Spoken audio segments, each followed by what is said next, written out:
আসসালামু আলাইকুম। বাংলাদেশের প্রথম মহিলা প্রধানমন্ত্রী বিএনপি নেত্রী খালেদা জিয়া। তিনি নিজ দলে নেতৃত্ব যেমন দিয়েছেন, তেমনি নির্বাচনের মাঠেও তার সাফল্য শতভাগ। ১৯৯১ সালে জাতীয় সংসদ নির্বাচনে জেতার পর প্রধানমন্ত্রীর চেয়ারে বসেছিলেন খালেদা জিয়া। পাশাপাশি বাংলাদেশের ইতিহাসে ওই নির্বাচন বেশ গুরুত্বপূর্ণ ছিল। বাংলাদেশের সংসদীয় গণতন্ত্র ফিরে আসার পর থেকে বেগম খালেদা জিয়াকে ছাড়া কোনো নির্বাচনে বিএনপি অংশ নেয়নি।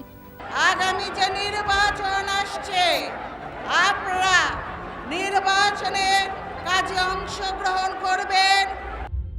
বেগম জিয়া নির্বাচনে কখনোই পরাজিত হননি।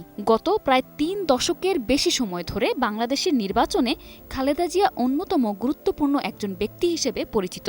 রাজনৈতিক ক্যারিয়ারের ইতিহাসে কোনো সংসদ নির্বাচনেই পরাজয়ের রেকর্ড নেই দেশের দ্বিতীয় এই ফার্স্ট লেডির। ১৯৯১ সালের নির্বাচনে জয়ী হওয়ার মধ্য দিয়ে স্বৈরাচারের পতন হয় বলে মন্তব্য করেছিলেন খালেদা জিয়া। পক্ষান্তরে শেখ হাসিনার সংসদ নির্বাচনে পরাজয়ের রেকর্ড আছে। ১৯৯১ সালের সংসদ নির্বাচনে তখনকার তরুণ নেতা ঢাকার সাবেক মেয়র সাদেক হোসেন খোকার কাছে শোচনীয়ভাবে পরাজিত হন তিনি। ১৯৯১ সালের জাতীয় সংসদ নির্বাচনে ঢাকা ৭ আসন থেকে বিএনপির মনোনয়নে জয়ী হন খোকা।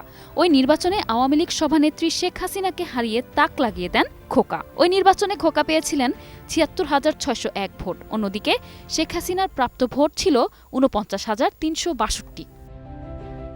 ১৯৯১ সাল থেকে শুরু করে ২০০১ সাল পর্যন্ত ৩টি সংসদ নির্বাচনে বেগম খালেদা জিয়া প্রতিবারই ৫টি আসনে প্রার্থী হয়েছেন এবং সবগুলো আসনে তিনি জয়লাভ করেছেন। এর মধ্যে ১৯৯৬ সালের নির্বাচনেও খালেদা জিয়া প্রার্থী ছিলেন। এরপর ২০০৮ সালে খালেদা জিয়া ৩টি আসনে প্রতিদ্বন্দ্বিতা করে ৩টিতেই জয়ী হন। আওয়ামী লীগ শাসনের ৫ বছর হলো মিথ্যাচার, ভাওতাবাজি, সন্ত্রাস, খুন।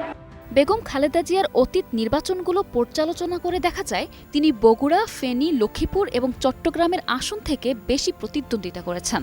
এছাড়া বেগম জিয়ার নির্বাচনের ফলাফল পর্যালোচনা করে দেখা যায় শুধু জয়লাভ করাই নয়, প্রতিদ্বন্দ্বী প্রার্থীদের সাথে বেগম খালেদা জিয়ার ভোটের ব্যবধানও ছিল বেশি। বেগম জিয়ার দীর্ঘ রাজনৈতিক ইতিহাসে বিশ্বব্যাপী বেশ জনপ্রিয় তিনি।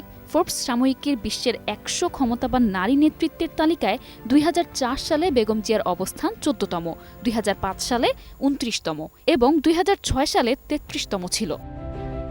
নিশা আলম, নিউজ ডেস্ক, ২১ টেলিভিশন।